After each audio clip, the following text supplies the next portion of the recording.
Hey, it's Dana. Quick note about this episode before we get started.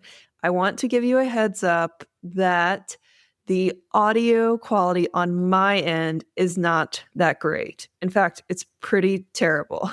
And I'm sorry. It's very echoey. And if you listened to my solo episode about uncertainty and everything, I just moved recently and I'm still kind of getting used to my space. And this room here that I'm recording in is great, but it's bigger, it's higher, and I need to work on it. And I just haven't been able to. And we do the best we can with what we have in the moment. This is not the audio experience I like to give my audience, and I am upset about it. However, please do not let this derail you. It is a great episode. Jackie's stories and journey are so compelling, and luckily, she does most of the talking and sharing, and I get to sit back and listen and learn and just take it all in. And if you listen, you'll know what I mean. I would love to say that this won't happen again. However, I did record the next episode on the same week, and I think we have the same issue. But after that, I did figure out what the issue is. And I think it's been fixed. I think it's been fixed. This does tear me up a little bit. However, this happens, things happen, and we just have to roll with it. This is part of life. And, it is an imperfectly perfect episode on my end. Jackie sounds great. Jackie's great and is amazing in it. And so I hate that my audio isn't at its best. And that's okay. We'll move on and we'll do better the next time. Or maybe the next time after the next time. Anyway, please enjoy this episode, this imperfectly perfect episode. It's really great, and I hope you enjoy it all the way through. And let me know if anything comes up for you. I'm always excited to hear from you. And now, on to the show. Welcome to the place where we learn about improv, 'cause public speaking can take you so far. Improv speaking, say yes and flex your creative thinking. Improv speaking, say yes and flex your creative thinking. Welcome, everyone, to the Improv Speaking podcast. I'm so excited you're listening and joining today. On this podcast, we have three main goals. One, to help people understand the benefits of improvisation and applied improvisation.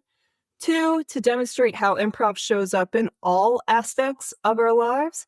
And three, to inspire you to try new things, get out of your head and judgment zones, and find creative outlets and passions that can help you. And I'm so excited to be back today. And I say be back because I've been on a little hiatus from recording. I just moved from LA to Charlotte, North Carolina, and I recorded a solo episode, and I haven't been able to put out any other episodes. And now we're back. We've got some guest episodes coming up. And our guest today is an amazing improviser, applied improv facilitator, actor, and she's on my top 5 list of most organized people I know. And I do have that list. I really do have people on that list. And Jackie is one of them. So without further ado, let me tell you about our amazing guest today, Jacque Arend.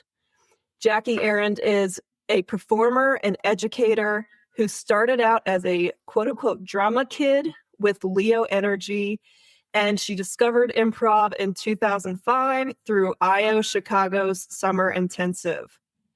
In 2007, she co-founded the Torch Theater, which was Phoenix's first dedicated long-form space, while also managing the Phoenix Improv Festival, which helped hone her skills in operations, management, and organizational systems. Since 2010, Jacque has led applied improv workshops for major organizations, some of them you may have heard of, PepsiCo, JP Morgan Chase, Mayo Clinic, the FBI, and more. She is also an innovator in clinical improv or medical improv, partnering with Dr. Howard Silverman, the Dean of Curriculum at the University of Arizona. And she worked with a team of facilitators to design and deliver medical improv for first-year medical students. Jacque is a community builder at heart. She serves as managing director of Camp Improv Utopia, which I have had many guests on from camp. So I'm so excited to have Jacque now. She serves as associate artistic director and instructor at the Arizona Actors Academy. And she is also the executive director and co-founder of Savi Fest, which is Phoenix's newest improv festival. She continues to perform regularly at Second Beat Improv Theater and throughout the Valley with the Collaboratory. And I want to add one thing that's not listed on her bio, but I'm adding this. So I've gone to Camp Improv Utopia a few times, and every camp at the end of Camp Yosemite, when Jacque gets on to say her goodbyes and say thank yous, Jacque gets a standing ovation because she's so amazing and just plans and coordinates and manages the camp so well. She gets a standing ovation that goes, Jacque, Jacque, Jacque, Jacque. So I'd like to invite you all to do the same right now. Please welcome the super talented, super busy, super duper organized Jacque Arend. Jacque, Jacque, Jacque, Jacque. Thank you for having me, Dana.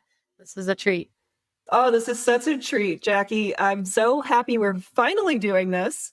We've talked about doing this for a while. We were supposed to record in like April, May this year. And, life got in the way. My move happened or was starting to happen. But you know what? This is the perfect time to do it. The present time is the perfect time to do it. That's right. And so, Jacque, I mentioned it already. We met at Camp Improv Utopia, Yosemite Camp. I've attended Yosemite now 3 times and then Camp West once. So I've been to camp 4 times. And I just absolutely love camp. I think half of the guests I've had on the podcast are from camp or I've met from camp or we have some kind of camp connection, which is great. And, I just salute you and I'm so impressed by you managing and organizing, coordinating a weekend-long camp-style improv camp for adults. I mean, that is a huge undertaking and you do it with such grace. And I won't say ease because I know it's not, it's hard, but you make it look easy and graceful because I know there's a ton of planning behind the scenes. So I'm just curious. I've got kind of a behind the scenes question for you. When do you start planning for camp? Is it almost as soon as camp happens, you start planning for the next year? Yeah, I think that there's a little degree of when things sort of come up each year that maybe need to be adjusted or improved, the planning then begins, right? You're saying, okay, this needs to be stored somewhere so that we remember this in the next year. So I think in that regard, yes, it's ongoing and it's constantly evolving and building to the next season. But I would say about 2 months out is when from each camp individually, because there are right now about 4 that we try to run each year. So about 2 months out is when I'm like, oh no, I've got to get going. And yeah, you sort of, with each passing year, learn new tricks and tips for yourself in order to stay ahead of the game. Because I think inevitably when you're building anything, it's hard to prepare for everything. And so there is sort of this constant feeling of being 2 weeks behind that you sort of have to go through until not only are you functioning with sort of a subconscious alert system, but so are the folks that are on your team as well, right? So the more and more folks go through it, the easier and easier it gets to logistically, right? I think with this particular year, we had 2 brand new camp facilities that we were working with. And that gets even more intense because you're, trying to learn everything that you can. But a lot of it is just sort of following the same methods that are working, trying to adapt new changes to continue to better it, and just trying to stay ahead of the game. I think a lot of effort and energy gets put into, just trying to be on top of everything. And the more people that you have with the knowledge, the better. I think that's the big lesson that I've learned in the last 3 years of being the managing director is, when you are starting to put that much information into the pile of what needs to happen, offloading as much of that information as possible is the best way to not drop any balls, hopefully. Right. Yeah. I'm still laughing at your feeling 2 weeks behind, that feeling that you have. And I think that anyone who plans any major event or any kind of event always feels like that kind of looming feeling. And I think, for me, I've talked about this in my previous solo episode, is that feeling of uncertainty. And I mean, for you as a planner, you don't know, especially going into maybe a new campsite, there's always this level of uncertainty of how is the weekend going to go?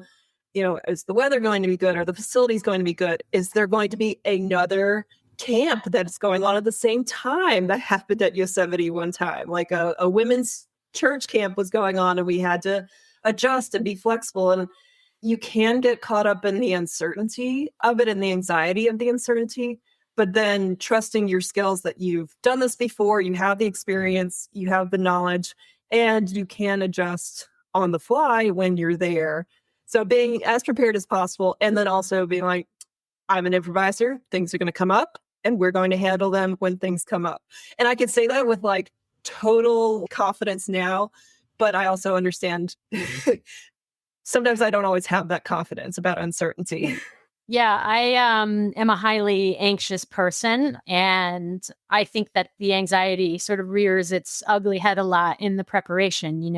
I think folks who sort of deal with that are constantly chess playing with possibilities and sort of very sensitive to anything that may come up that they feel could be a problem.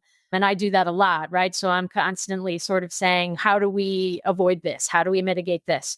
And doing as much of that as possible prior to each camp or event, in general, that I might have to, to work with, because otherwise I'll be anxious about the uncertainty, right?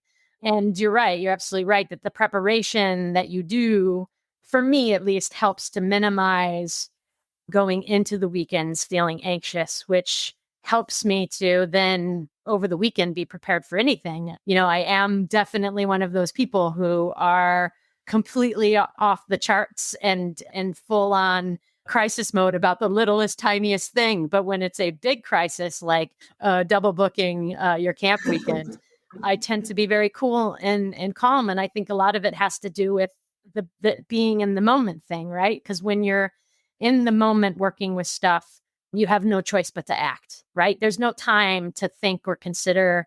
You just have to make the choices and keep moving forward.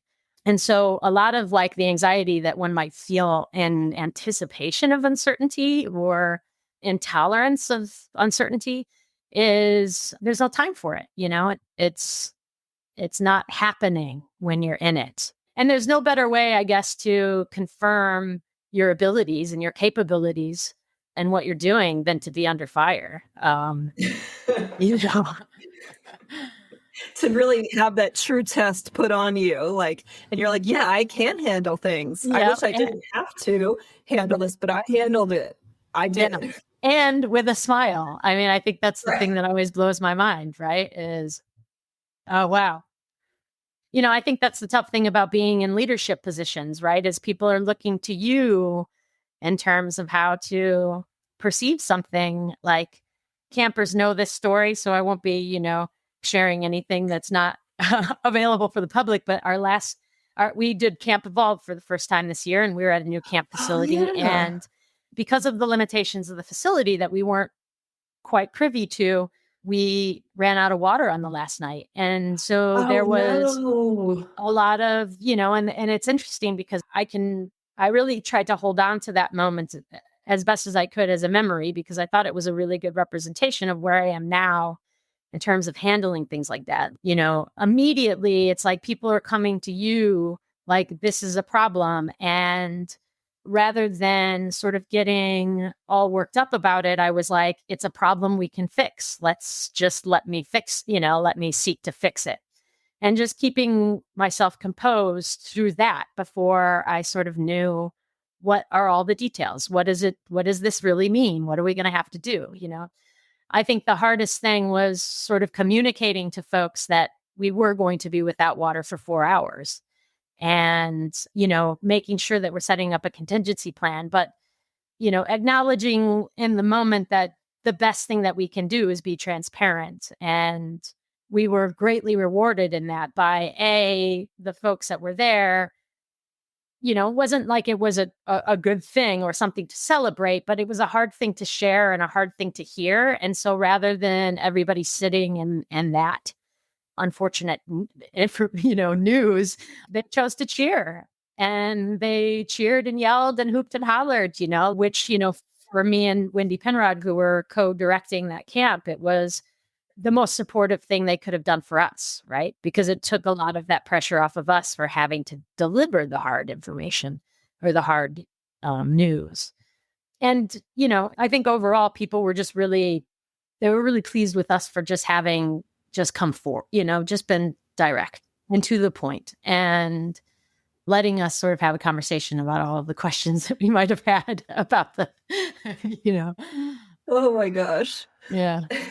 Never a dull moment in the leadership positions and roles that you take. And I'm sure you have plenty of those kind of stories, hopefully not like water related or facilities related, but just something's gone wrong. And I appreciate the behind the scenes because I think when I'm there over the weekend as a camper, I'm in my own little camper bubble and world, and I appreciate and I don't take for granted like the level of planning, but I also don't even understand the whole behind the scenes. So, it was really fun to like connect with you and now have you on just to like kind of hear about the behind the scenes pieces. So I appreciate you sharing and then also stepping into that role because I've said this before and you'll hear me say it again probably, but there's a reason that you coordinate improv camps and there's a reason why I attend improv camps, right? And it's because you can handle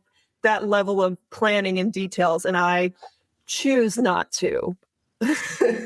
Yeah, I think that the big thing, one other comment that just struck my mind about it is it is a lot of hard work and can be tough for me sometimes to separate the purpose from the work or parcel it out to be able to understand it clearly, because I know that I am drawn to it, but it's hard and it's not without kicking and screaming at times.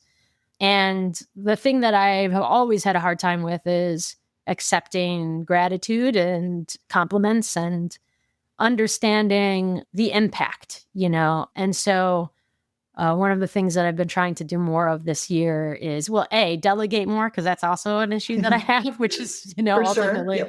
Feel that one. Suffocating my soul a little bit. But also just, the impact. And like when people like yourself say how meaningful camp has been to them and how much it's opened up their world to other things, friends and opportunities. And, and it's really easy for folks like myself, specifically to just sort of acknowledge what we do as being something that everyone does.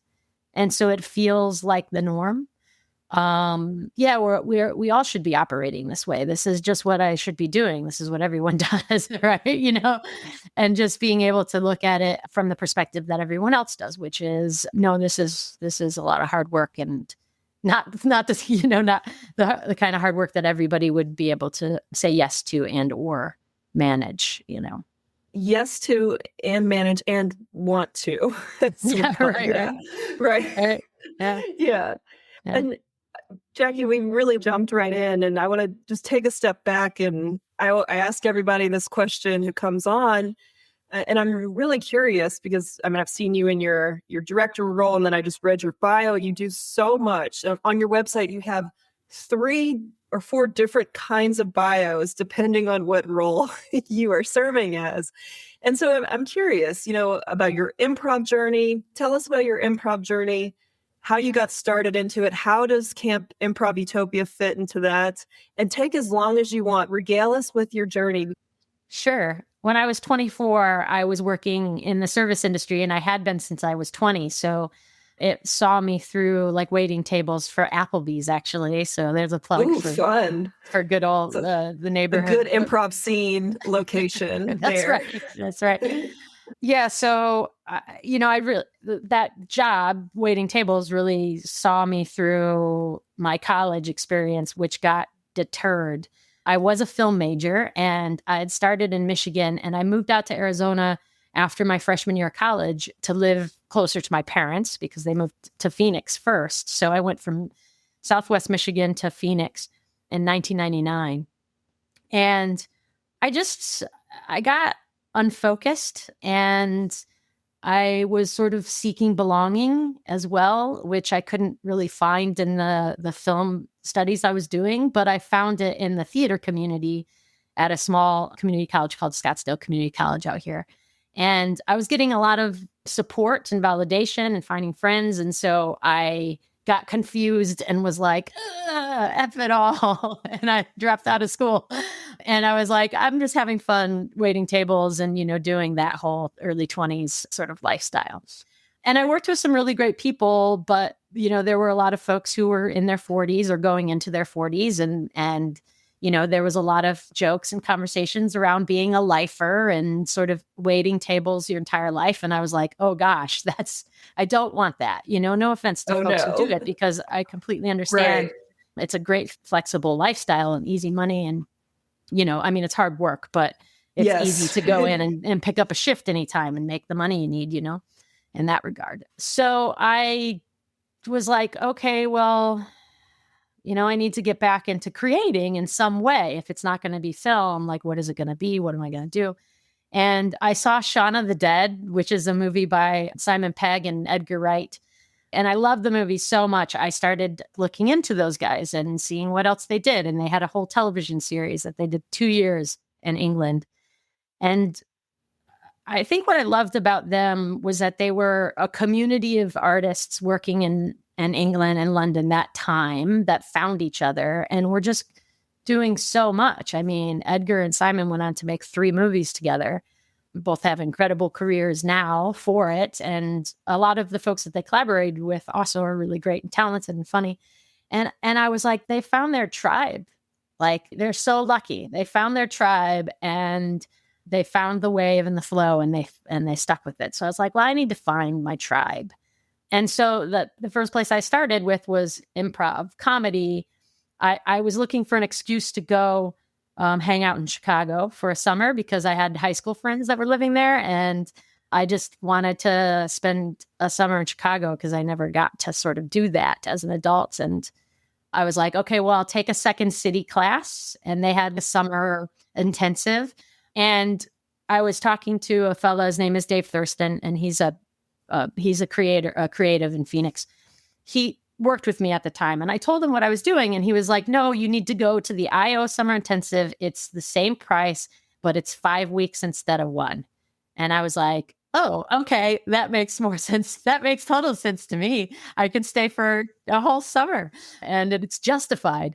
I think I had made the decision that I would go back to school, get my associates in general studies so that I had something to show for my 4 years. And I got financial aid to help me pay for it. So, smart. It was the most brilliant thing I ever did in my life. And it didn't take me long to pay it back. So I feel really great about it. So I turned 25 that summer while I'm out there, but I do go, and I went, and the first day I had no idea what to expect. I had registered really early, like 6 months in advance. So my whole class was like all of the early birds, like the folks who were like, yes, I want to do this like a year in advance. Checks out. That checks out that you registered early. Yes. Yeah, right. For sure. Yeah. And so, I think the first day that I walked into the space and got to work with the class, I talk about it as if it was like falling in love for the first time, like total love at first sight. After the first day, I was sold. I couldn't wait to go back. I got so into it. I spent more time at the Improv Theater watching shows and learning from the performers than I did with my friends that I went to go visit with. And before I even got back to Phoenix after that summer, I had already found teams that were performing to look up. I had already reached out to somebody who seemed to have an open doorway to joining their squad and got myself set up with an audition. I went back to Phoenix and they were a medium form group, which meant that they did short form, but they sort of left room for like longer scene work. And so I went and auditioned with them and I had a great audition. The folks that were already performing with this team, it was called The Originals, and Matt Rosine was the director, and he lives in Chicago now. He's an actor. Yeah, the audition went great. And I ended up getting put on the team. I think that at the time I remember sort of the long form being like, well, this isn't long form. Are you okay with that? And I was like, well, yeah, but my heart is always going to be where my heart is. So I did that for a little while. And yeah, I think, it was interesting being a part of that team because it was pretty obvious. And I've been thinking a lot about this recently that I sort of stepped into leadership roles in that squad, like within the first few months. And I don't know what it is. I don't know if it's just that. Well, let me just say that I recently got diagnosed with ADHD, which sort of explains a lot about a lot of my life. Because I think that it is that I get so like into something and then I want to know everything about it, right? I want to be involved in everything about it. Like I was raised Catholic and had a very strong Christian faith when I was a kid. And so I did these Catholic youth retreats. And like immediately after my first time doing it, I wanted to be on staff. So, and then when I was staff for one thing, I wanted to try staff for the next. And eventually I found my way all the way through all of the components of this youth retreat structure. And I was like, oh, right. Clearly that experience is contributing to everything I'm doing today in terms of being event planner and a producer. Right. So I started young. But anywho, yeah. So I was already, and like he needed a proxy to go represent for our team. For the Phoenix Improv Festival planning, the folks that were doing it at that time were the long form improvisers. And they had been running this festival for 5 years already, going into their 6th year. And they were trying to get other teams and other improvisers in the Valley more involved. And I was like, yeah, I'll go do it. And I remember walking in, and this goes back to the uncertainty, right? I had no idea who these people were, never met them. I felt total fish out of water. And I went in and I just sat in these meetings for probably a good 3 months before I started talking, like just observing, just taking it all in, just getting to know them, getting to know their process, getting to know their product until like I was at the point where I felt comfortable or confident taking things or taking ownership or speaking my mind, that sort of thing. Yeah. So I'm just sort of rolling on up. And by getting involved in the Phoenix Improv Festival, I ended up getting involved in the co-founding group of the Torch Theater. It's also why I started teaching right away. Like I, went to the training in 2005. I started playing right away when I got back to Phoenix. And then by 2007, they were just like, we need teachers. So I was like, let's do it. Let's go ahead. I know that. You're like, I'm here. I'm in. Yes. I don't know if you've noticed, but I'll say yes to everything. And yeah, I think for the first couple of years from 2006, some of these folks invited me to go to LA to sit in with their team to play in the LA festival. And so I got to sort of know a lot of IO West folks and get to know those people. IO West folks were coming out, and this would be like Nick Armstrong, Craig Gakowski, Jessica Young, just a lot of folks that we know at camp as well. And they would come out to our festivals every year too. So I would learn from the workshops that Bill was bringing in. Bill Binder's the name of the guy who ran the festival back then. But yeah, and I would just eat up as many workshops as I could. I would try to watch as many shows as I could. I ate, slept, and drank improv for a long time. And it ended up changing. Like it. It changed the trajectory of my life because where I was sort of partying a lot and hanging out with a lot of my server friends, now I was spending my weekends down, driving to downtown Phoenix. I lived in Tempe at the time, which is where ASU is. But it's just like a 20-minute drive on the highway. Anyway, so I started. And then, of course, you're making new friends and you're, building out that way. And I got picked out for some teams, started some long form teams that are still sort of exist, but aren't necessarily playing. And yeah, sort of dove into the idea of building a theater with these folks. And a lot of it was learning, right? Because I'd never done anything like that before. Like you had to do curriculum building, you had to create systems and infrastructure, and a lot of things that other folks didn't have the time or the know-how or the ability at the time to do. I was like, I'll do it. I'll do it. I'll figure it out. I'll do it. And so I was just sort of teaching myself all kinds of skill sets to be able to be or to feel capable within running a theater and running a festival and all of the stuff that there was to learn. And I was on that path for, I'd say, 10 years from 2007 all the way through my 30s into 2017. And eventually it built into managing the website and then learning how to do graphics, but I was running the registrations and the administration for the training center. And at a certain point, I was like, I don't want to be waiting tables anymore. So you sort of get to that point where you have the conversation of, can I make this a full-time gig? And, or, do I have to keep waiting or do I have to start, focusing elsewhere? I was going to say, you're still waiting tables all throughout that journey piece. Okay. So then you came to that point, came to a head, like, can I move away from that? Yeah. Yeah. And I'll back up to 2011 or 2010 at our festival. I was the hospitality director at that time. So I was like helping out of town performers get to the hotel, find the rooms, making sure they had rides from the airport, because this was way back before we created our own Uber system, essentially, with a den parent system that we had. And Nick Armstrong yells at me down the hallway. He says, Jackie, you won't have to run around like this at camp. And I was like, I'm sold. Because that was the first time he was marketing Camp Improv Utopia, was at our festival. And I had looked at a flyer, and then he said, hey, you don't have to run around like this. And I was like, yep, totally, count me in. He says I handed him a check the next day. I thought I mailed it to him, but either way, it doesn't matter. I was the very first camper ever for Improv Utopia. Really? Yeah. I didn't know that. And I had a great time being just a camper, but in true Jackie form, before the next year, I was like, I want to be staff. And in fact, the first few years of Improv Utopia, I counseled for 2 years. And then I took a break because I'd gotten married in 2012 to my husband, who I met through improv. And that's a whole nother story for another podcast.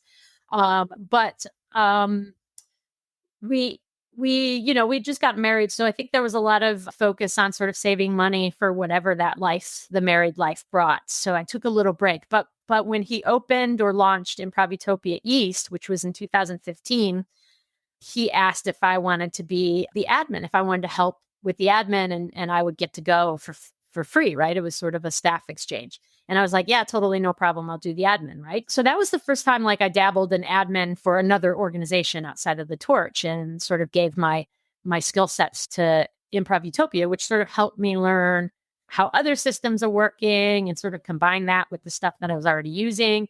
So when you sort of pile on all kinds of organizations where you're sort of giving your same expertise of, let's say, administrative services, it's so interesting how many little learning points you go through that then just contribute back around to the other things that you're doing. And so I think stacking a lot of my collaborations was a huge point to me, diversifying my portfolio in terms of my skill sets.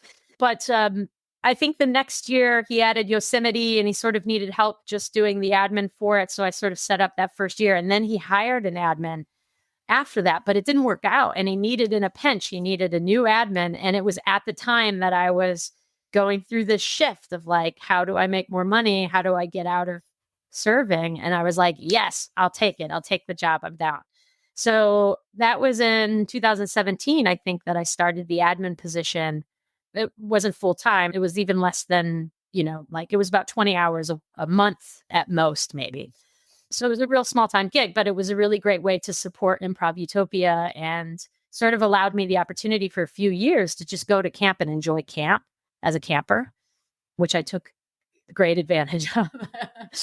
Also, when I got that situation with Improv Utopia and sort of got in the gate there on a more back end level, I also got invited or asked. Well, a lot of my gigs come serendipitously. I'm not necessarily going out and seeking them, but maybe I am saying to the universe, like, I need more money, and the universe has always provided for me my entire life. So I know that there's, I can have a little faith in that. So I think I was just sort of kind of calling out, like, I'm ready. I have open doors for this. And that's when the owner, Brandy Hotchner, and artistic director of Arizona Actors Academy, wanted to offer improv to our acting students and came to me and asked me if I would create a program for them.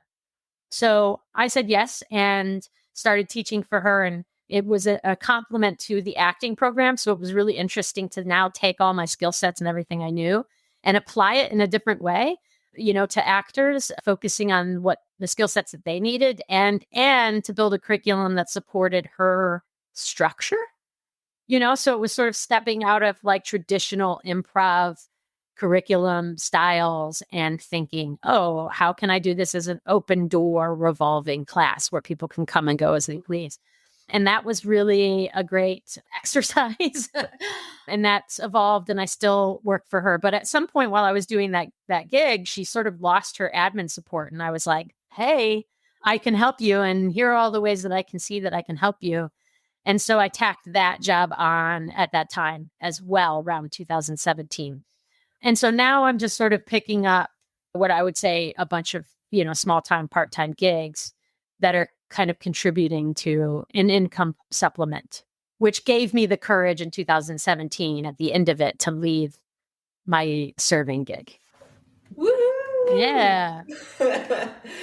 That's inspiration for those listening. Like, we're always kind of on that cusp. We're like, oh, I really want to make this happen. Like, it's a journey, right? Yeah. And when it's time. Yeah, for sure. I also, during that time, started teaching applied improvisation through the Torch Theater. And again, that was mainly just because at the time, folks were coming to us with them and we needed somebody to field them and to manage them, project manage them. And, I think that the thing at the time with the Torch was whoever's going to project manage them might as well be facilitating them as well so that they can reap the rewards of doing it, And so I started sort of teaching applied improv in 2010 as a support instructor. And then in 2012, I took over the full program. And I would say over time, you really build those skill sets. And I think that's the same. I think applied improv is a really great example of building the skill sets in general for things that you're learning that are brand new, as well as, when to understand when to start teaching. I have a really interesting philosophy about teaching that doesn't necessarily always mirror everyone else's because, some folks feel like people have to kind of build certain sensibilities before they start teaching. And I agree that you should have the right intentions with why you're teaching. And that's the thing that you hone by being in environments that have a culture that supports that. The care and psychological safety, which is a word I got from you, by the way, or vocabulary that I learned from you, of creating the right environment and the right culture for improvisation is so super important. So when sometimes I think that we kind of feel like, oh, that person should be teaching, I think ultimately what we're really reflecting on is that maybe they're not quite ready to create the safe spaces that are necessary. But with all things that are new, you have to start somewhere, right? And if you have an inclination towards it, then you're driven to it, right? You're called to it. You have a need and a want to pass on the information that you know. And I think that people can start doing that as soon as they feel confident enough to do it, right? Like when teams and stuff self-coach and that sort of thing, they can coach each other. They can bring exercises and try them out on each other. I think where it gets difficult is giving notes that you can't back up with articulation, right? If you can't necessarily explain to somebody why what they're doing is wrong, then we may not be ready to give that note, I think, and I think that's the thing is that ultimately when you first start doing it, all people really want is facilitation and guidance through the practice. So you might like having started teaching probably long before anybody would have deemed me ready, right? Only being 2 years as a performer. 2 years of having taken workshops and sought guidance and that sort of thing. I knew that I wasn't ready to give notes. And every time I tried to give notes, I kept thinking, what is this nonsense coming out of my mouth? Right. I couldn't articulate what I was trying to express or why a note needed to be given. And it can be very tough those times. And I think in anything when you're learning and making mistakes and you're feeling weird about how you're showing up, it's like those are the learning and growth moments. Those are the things that you have to sort of step through in order to get to the other side and show up at the next level. And unfortunately, with teaching and facilitating, like you've got to start somewhere, like being a parent is another really great example, right? People say, oh, I'm not ready to be a parent. You're never going to be ready to be a parent, right? Going back to us talking about the anxiety of anticipating uncertainty, parenting is like the best example of you can prepare and you can read and you can, know as much as you think you want to know, but until you're in it, until you're, experiencing it, you're not going to feel ready, right? Like feeling ready and being ready, I think are two very different things. I think being ready is just sort of knowing that we're having that little fire in your chest that says, I want to do this, I love that. So anywho, so getting back on the story. Yeah. So I grew into confidence with everything, I think, like just over time, even being a performer, I remember sort of that 3-year marker and that 5-year marker. Like the 3-year marker as a performer was like, oh yeah, I'm consistent enough to walk away enjoying it every time. And I feel consistent enough to be able to say, why didn't I enjoy that moment? And then be able to identify what I should have done differently or what maybe could have helped better connection in that moment. 5 years was about the time as a performer where I can see the whole picture, where I can step away from like, oh, just being in the moment, being present and thinking about how does this moment plug into the last moment or where we're heading, which is all long form technique, right? Of sort of being in the moment while also imagining how it impacts the whole or the outcome. Yeah. I love that 3-year and 5-year marker because I haven't heard that term, but I like it because I've always struggled a little bit, like as a newbie improviser.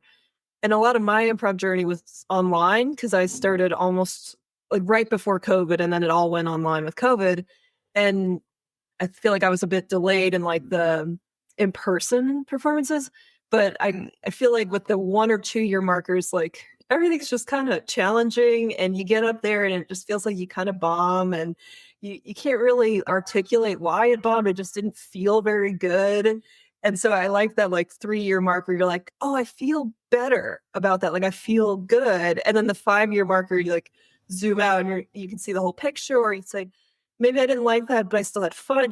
Like it's fun to kind of see how the markers go in your journey as an improv performer too. So anyway, I appreciate that. Yeah, and I think that could be related to any new thing anybody tries to step into, right? 3 years of doing something consistently is going to give you a feeling of normalcy, right? Like I belong here. 5 years of normal consistency is a level up. It's a major level up to like, okay, how do I now challenge myself in this? So speaking of COVID, so in 2017, when I stepped away, we were going through some challenges in our own community and it was really hard and it was very heartbreaking. And there were also some things that sort of happened to me individually in terms of like where I was heading, where I was aiming, right? My anxiety was getting worse. I was feeling a lot of burden of responsibility. Like I think, the challenge is now we're 10 years in and I've sort of created all of these things for myself that now then feel like my responsibility. And I was having a hard time managing all that. Yeah. And in 2017, I had come across an old friend that I see maybe once a year. And this is a camp friend. So, you know how those camp friends can go sometimes, right? Like you check in and you ask, how are things going? And I painfully said to them or told them how things were going. And they painfully said back to me, this sounds exactly like where you were last year. And it was a major eye-opening, and this has happened multiple times in my life where people have told me you've done no progress in the last year because this is exactly what we said, and I find those as very delightful moments of reckoning, as hard as it may be to sort of Good come up against. friends. Yeah. Yeah, to come up against somebody who tells you that you're starting to sound like a broken record. And that was, the catalyst for me having the courage to make some change.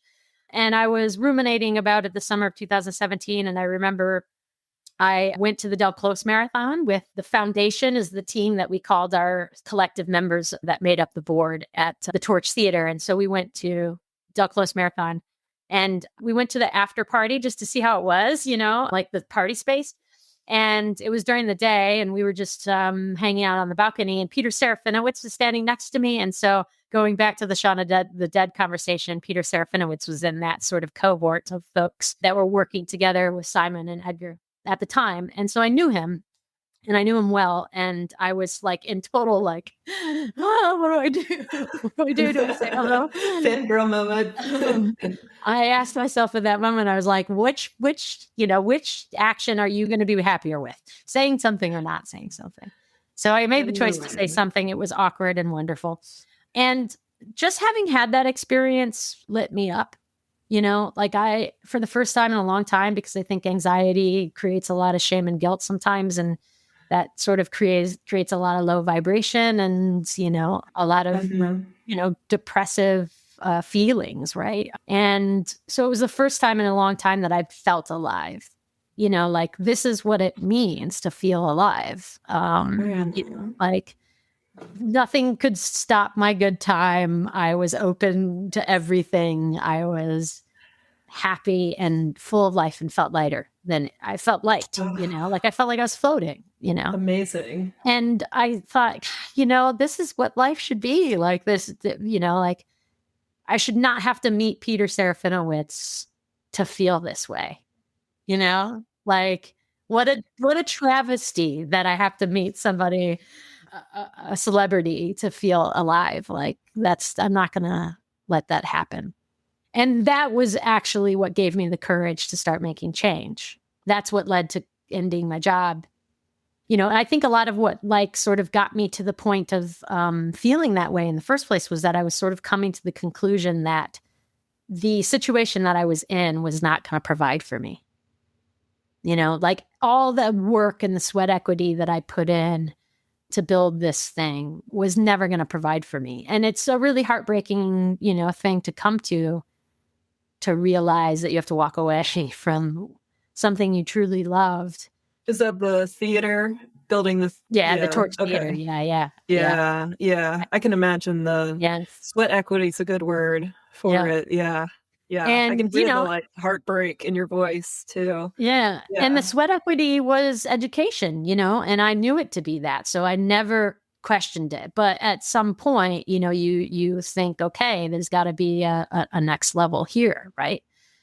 And it affected my worth, my self-worth, because if I'm not sort of getting what I think I deserve, then I'm going to start to believe maybe I don't deserve that, right?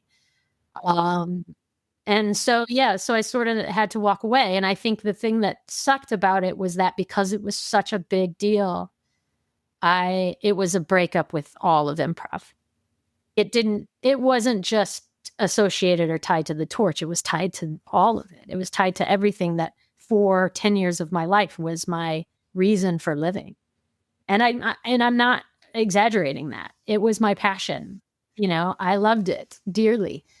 It was really hard. And so I was like, well, I'm going to take this as an opportunity to think on the bright side. And that's when I started taking acting classes and sort of returning to that interest of wanting to be maybe a serious actor, and which is something that I never pursued because I never believed it. I never believed it was possible, but a lot of my compliments as a performer was my believability, right? So I'm like, okay, well, it is my acting that sort of sets me apart in a lot of ways. And my boss at the acting school was really encouraging me because she saw in me a lot of truth and vulnerability that I brought to my work, which is sort of what Arizona Actors Academy deems as being the necessary part of our art form. And so I dove into that, and that was a lot of, there was some comedy, but it's a lot of serious work. I mean, you really are sort of asking yourself to step into a lot of the darkness of humanity to really spread or stretch your vulnerability, to stretch your versatility and your emotional range. And, when you dive into that as an actor, you sort of get really hungry for all of it. And I think that's the thing that sort of broke me open in terms of sort of understanding or allowing myself to really truly be my full self in relationship to my sensitivities and understanding myself as an empathetic human being. It's not necessarily something that I thought a lot about. I was told a lot that I was too sensitive about a lot of things, right? And Like as a kid or as an adult? Adult, my entire life. Yeah. And this is the ADHD stuff, right? As an ADHD child, I did have increased sensitivities emotionally. And a thing that's a little bit of a bummer about growing up in the 80s as a girl who's high functioning, ADHD, I created coping mechanisms without people noticing. I learned how to mask without people sort of noticing that that's what's happening, right? In their mind, they're thinking, oh, I'm just getting better at behaving, But no, I'm actually I'm actually teaching myself skill sets in order to behave normally, right? And so a lot of that is, trying to create emotional deregulation. But the challenge is that if you're sort of considered to be overly sensitive or too emotional, then nobody's taking it seriously what kind of deregulation tactics you need, right? And I think, the unfortunate thing is that a lot of women who are experiencing this sort of diagnosis in their later years weren't really necessarily given the support that they needed to work that out. So they did a lot of it on their own, which leads you to then growing up feeling like you have to do everything yourself. And you weren't diagnosed until you were an adult, right? Yeah, June of this year. So I just turned 46 this summer. Yeah. Oh, so that just happened. Oh, wow. Yeah. So thinking back now that I'm talking about this time in 2017, where I was sort of breaking down, I think what was happening was a lot of my coping mechanisms. I was generating too much overwhelm for myself that was paralyzing me. And I didn't know that at the time. So I thought, of course, that there's something wrong at a deeper scale, right? But if I had had the skills then I would have been able to recognize what was going on. What ended up happening was I dropped everything, and then I've slowly been piling and stacking things back on and sort of putting the operations manager for Improv Utopia on my plate I sort of started helping out a lot operationally in 2021. And then I got the title in 2023. But this is about the time that I'm 43 years old, and suddenly I am incapable of functioning completely. Everything broke down. None of my systems were working because I sort of rebuilt new systems as I started to rebuild my revenue streams.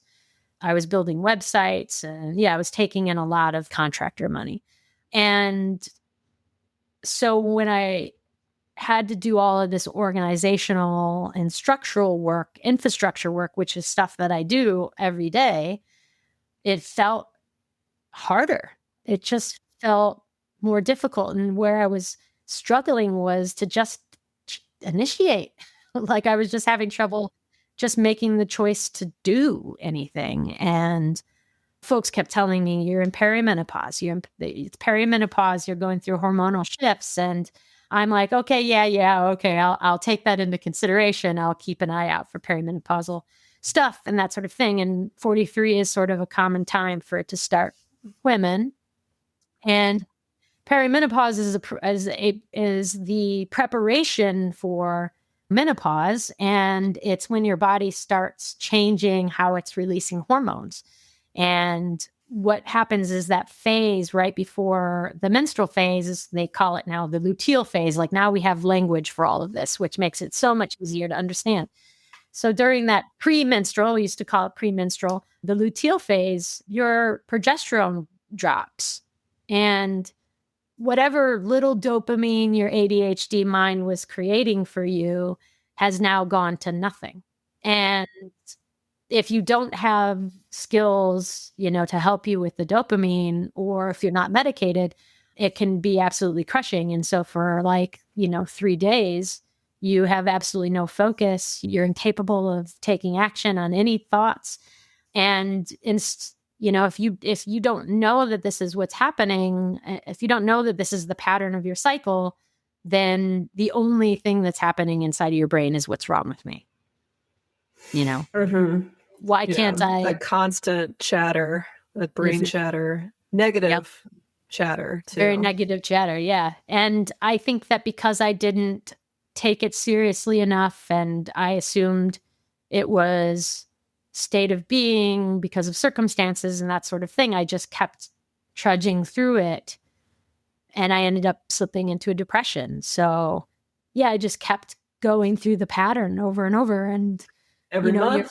Yeah, every month. And, and sometimes you can't catch up. Like sometimes it would be so devastating. By the time I came out of it, there would be so much overwhelm that it would shut me down for a whole nother week. Right. So I would maybe only have one good week a month where I could actually feel focused enough to be on point, And I think that falling into the depression was as hard as it was, and for as low as it got. I think that, I got out of it. I had my defining moment, which, sort of, allowed my child or inner self say, this is not who we are. Come on, big Jacque.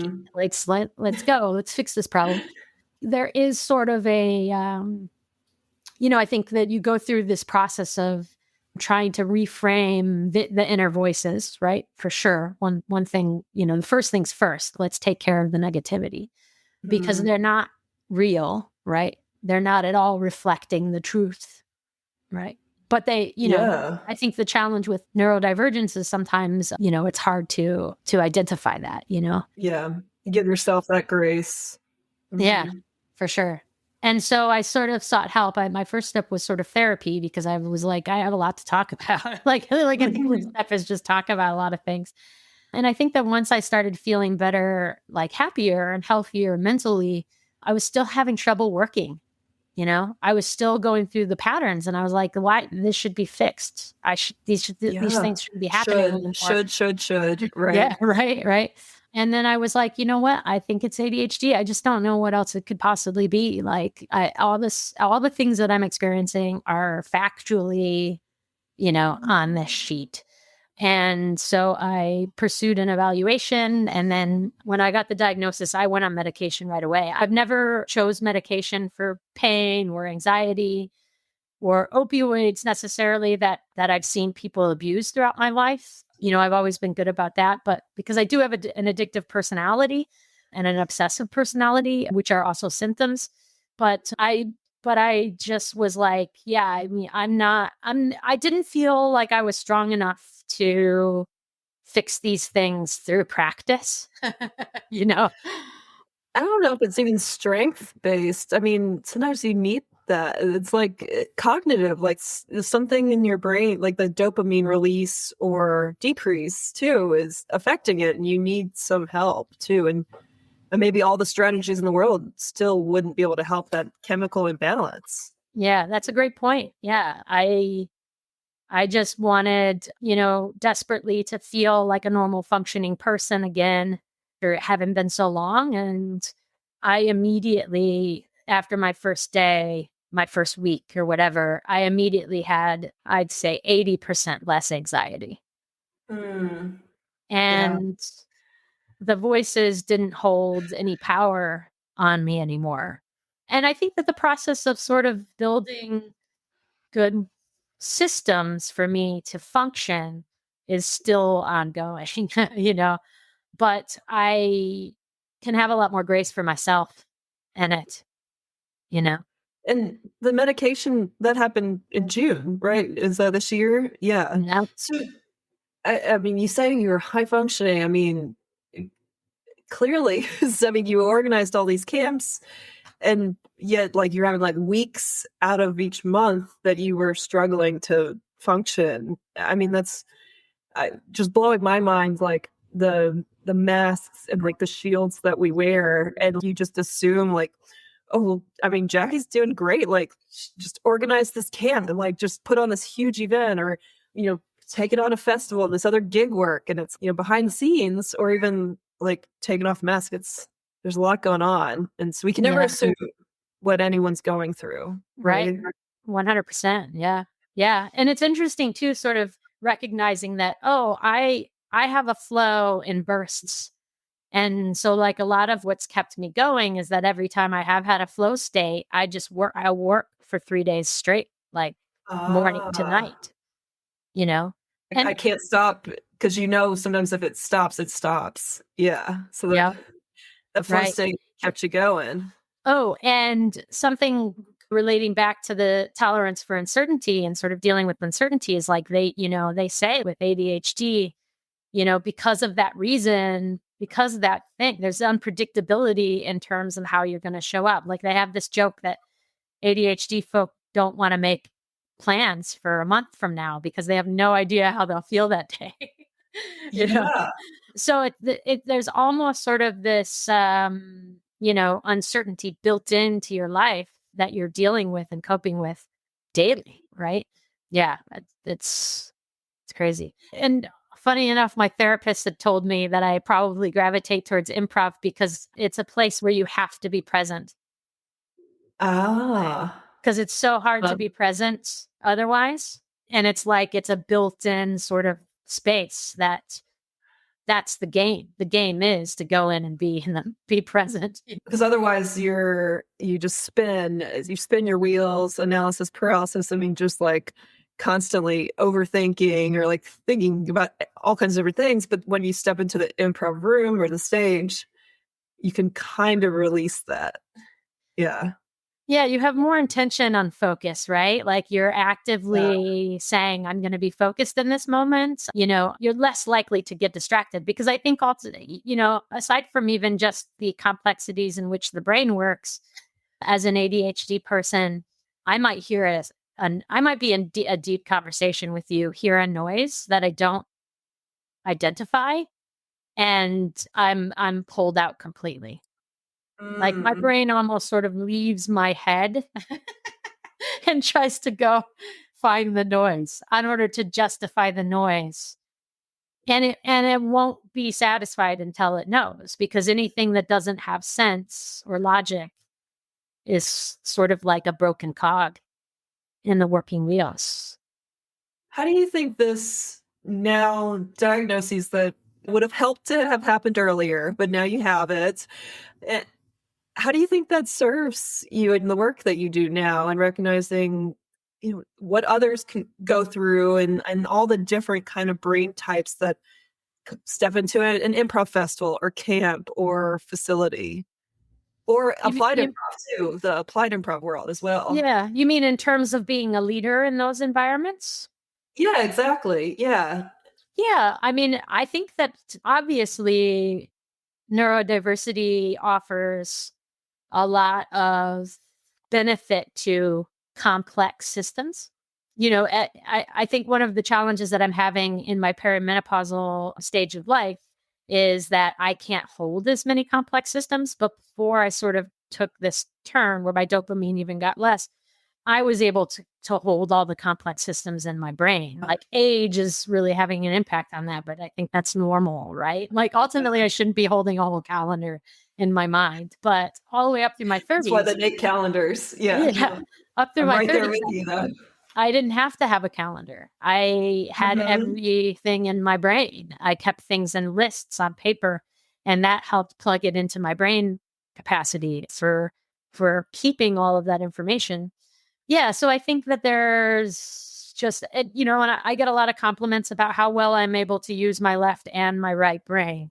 And I think that that's a neurotypical benefit as well, right? You're accessing capabilities that are a lot of I'm not necessarily great at math, but I'm great at sort of systems and logic and engineering sort of complexities. And then I'm also very creative because I think above all else, above everything else that I do, I identify as an artist. I mean, at my core, that's what and who I am, you know. And I never really understood that because again, you know, when you don't know that you're neurotypical, you just believe that everybody is this way, right? You just believe that this is the normal. And so what I'm doing is the standard. And you know, I remember working in the service industry and I was a trainer there. So I went into leadership roles there too. They invited me to be a manager, but I found luckily I probably would have taken it, except that I found improv first. And I was like, no, I'm going to spend all that time improvising. But when I was a manager, like a shift leader in the service industry, I always had high expectations of my coworkers to know everything that they were responsible for, to keep up with it, to meet the expectations, you know, so to speak.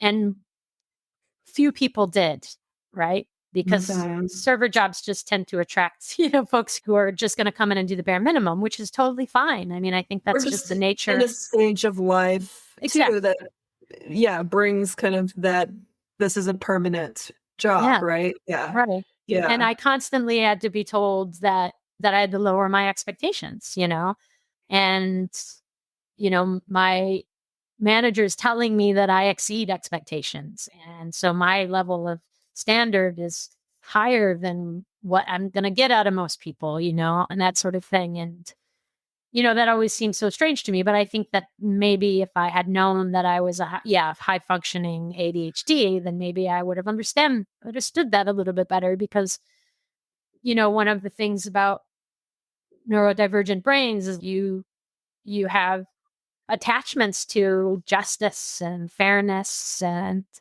you know, you're told this is the way it should be. And then you're like, yes, that's the way it should be for everyone, you know, above all else, right? You know, you get sort of really rigid in laws and expectations and requirements and a lot of that stuff, you know? So anywho, you know, I think that like I had to sort of scale back what I would expect of others.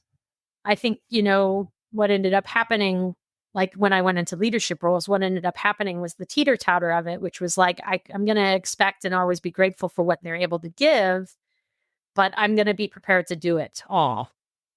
You know, which just helps mitigate disappointment. It helps ensure that there's accountability, but it does sort of, you know, and what it definitely did to me was sort of create this illusion that I was responsible for everything or that nothing would get done without me, right?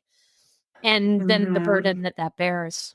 And I think that for folks who are coming into it, you know, I think at the start, at the onset of things, building systems of communications that make it easy for everyone to be informed, bringing people in at certain levels to help support projects, delegating from the very beginning versus sort of charging ahead with this I'll do it all mentality and then worrying about delegating later. Because I think it's much harder to delegate later after you've, you know, sort of built everything. Do you ever use the word burnout in your journey too? Would you say, because you say like the burden of overwhelm. I mean, do you feel like that was burnout too? Just because like you're talking about your journey, I say this sometimes in my workshops of like, when we're talking about yes and, I always try to clarify with people like, yes and does not mean saying yes and to everything. You know, no is a complete sense, have your boundaries.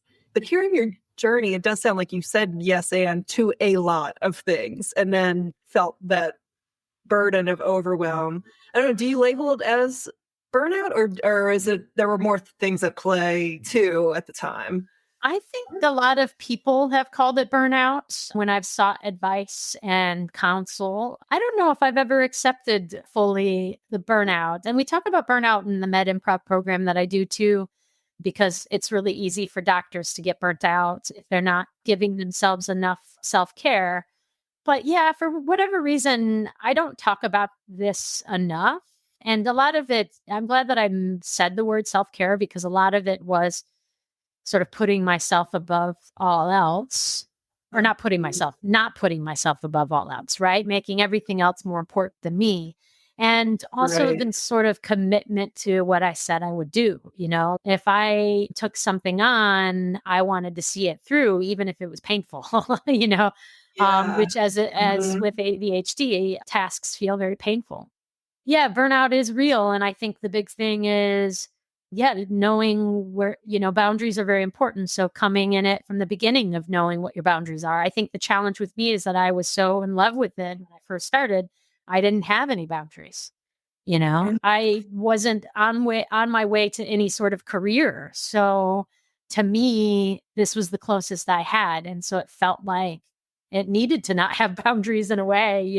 and to do all the things for everyone in order to be accepted, right? Yeah. And yeah. Yeah. And I think that taking that break in 2017 and pulling back from a bunch of stuff was me taking that care. And in fact, from 2017 to 2019, I only did things that pleased me, right? I said no a lot to things. I had to go through the sort of the discomfort of setting those boundaries and sort of the FOMO and sort of I Mhm. worried a lot about my connections and how people would feel about me or think about me. But when 2020 came along, there's this sort of strange thing happened, which was like, the acting that I was pursuing and I was doing real well with had to go on like I just got an agent in January of 2020, right? So I just sort of Oh, set myself man. up to needle in even more. I got cast in a play by a local theater that does public performances for the Valley. And that was very gratifying. And, Yeah. I thought, okay, we're going to do more of this stuff.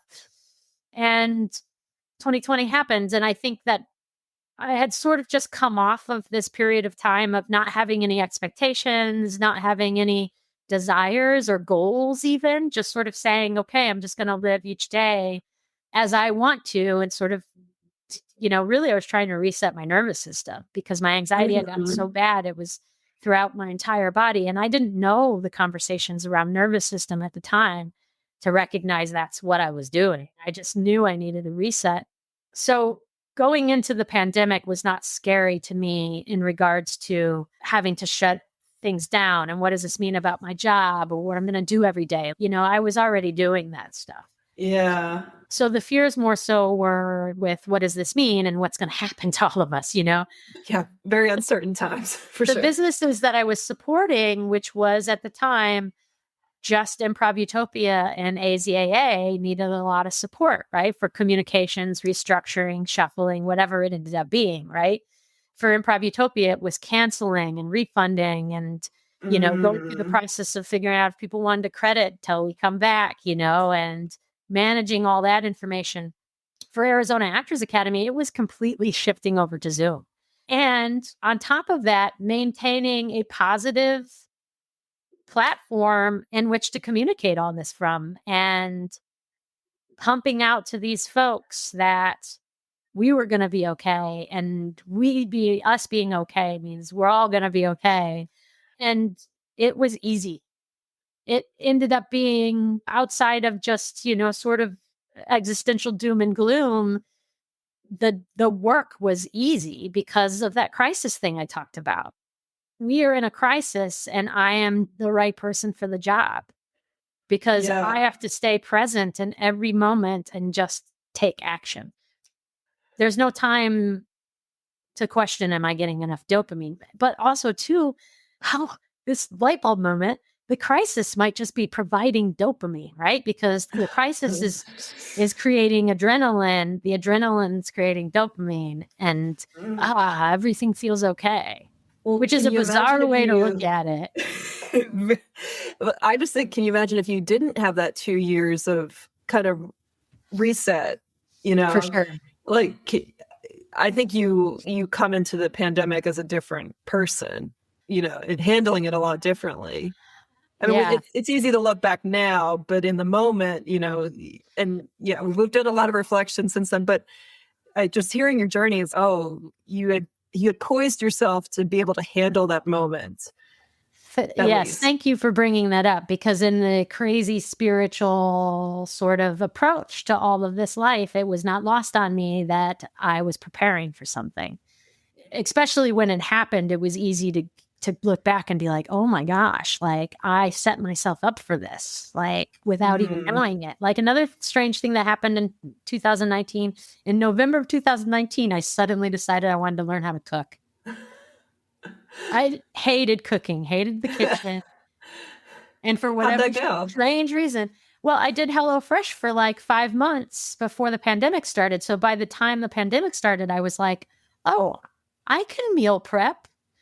Like I can Yeah. go to the grocery store and buy meat and veggies and starch for Yeah. meals, and I can cook it without killing us. This is great." Yeah, it was wild. Yeah, so Do you still 2000 like to cook? Yeah, I still cook. Cooking is a whole nother thing, because it's like when you have the space for it, it's great. And even when you don't have the space for it, it can sometimes be an incredible reset, because again, cooking something that requires you to be in the moment, right? You don't have time to get distracted, get lost, right? So I often found it, especially during the pandemic, to be a nice reset of my nervous system, because it was a moment where I had to be present with this thing and not sort of holding or carrying all of these other things.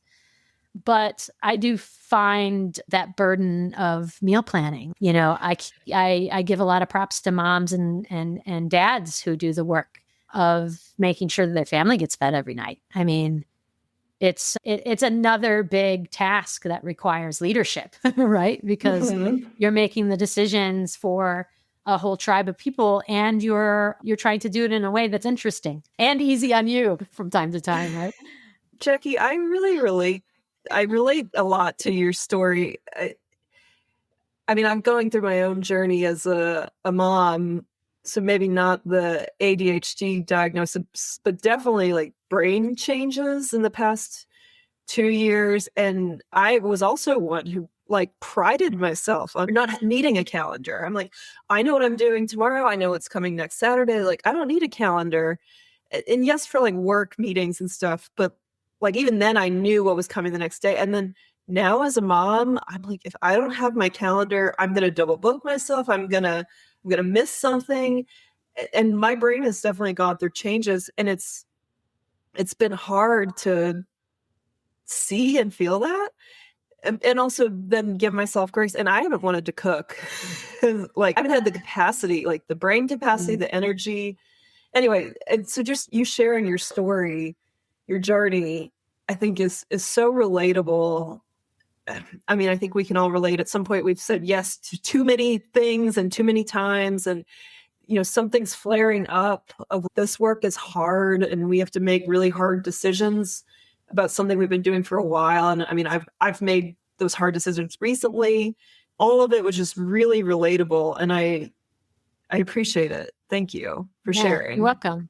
Yeah, thank you for sharing that, because I think, it's too often that we go through it, especially when it's really hard, that we're not thinking about how relatable it is, right? Or how other people may be experiencing the same thing. And, I think that the interesting thing about ADHD too is like that there are a lot of things that we go through in life that have similar symptoms, right? So even if you're not sort of dealing with a lot of the things that I've been talking about because of a neurodivergence, you still may be going through it just because of perimenopause is a huge one. I think that happens to women. I think that when women go through pregnancy, they go through it a lot, right? Because your body is hormonally giving you lots of different stuff at different times throughout Mhm. your trimesters, and or even just sort of having a low vibration period where you're feeling bummed out, or Yes. having a hard time with the self-criticism, or not giving yourself enough self-care. The conversations with ourselves about our own self-worth is something that a lot of people deal with, because this society, unfortunately, is still learning about how to empower people over how to coax people or encourage people to be and do better. It's sort of like showing people how and then expecting them to do it, and without the empowerment part, without Yep. sort of recognizing that validation through the process is very important, because mistakes feel ucky. And if we're not being encouraged through the mistakes, then we will start to feel like mistakes we make are essentially a reflection of our self-worth, right? When really the willingness and the courage to make mistakes is really should be contributing to our good self-worth, right? And our character, so I think the self-worth thing is a huge piece that I know probably a lot of people deal with. And, being a contractor or a sole proprietor or even starting our own business, which a lot of those of us in improv are, you've done it to yourself. So I'm sure you've gone through this piece as well, is like trying to define your worth and all of that. And as an artist doing arts and soul-centered type stuff, healing arts sort of things, or communication benefits like we do for applied improv, like that stuff is so easily cast aside as being, like we as artists, unfortunately, do have to go a period of time where we're doing it for free as we find our voice. And then that period sometimes bleeds into our career, and we have trouble sort of identifying when we should be making that change and then standing up against that change. No, I'm worth money now. Exactly. I'm only going to take one pro bono thing a year instead of like one a month or something. Right. Yeah. So like getting yourself to the point where you're able to really evaluate your return on investment, your ROI, right? Like how much am I putting in and how much is that worth to me? I think that we all come to a point where we recognize that our time is worth money because we could be spending it doing other things, right? And I think that sort of establishing the dollar amount wasn't as difficult as implementing it, right? Because in applied improvisation, for me, is where I've had the biggest chance to establish that, because a lot of my other gigs are contracted. So like with applied improv is contracted too, but people ask for estimates, right? So you're giving quotes and estimates a lot. And I think that when I first started like charging a lot for these, there was a lot of anxiety about the events themselves, because it's got a dollar tag on it, right? That you set it to be worth this much. And we can put a lot of weight on what that's supposed to look like, and I've definitely had enough consistency now with my applied improvisation to know that I can give the client what they want. But when it's priced below its value, you can sort of take the heat off, because you're like, well, I don't have to produce my best value. If it falls short, it's no problem, right? It's because I valued it at the falling short amount, right?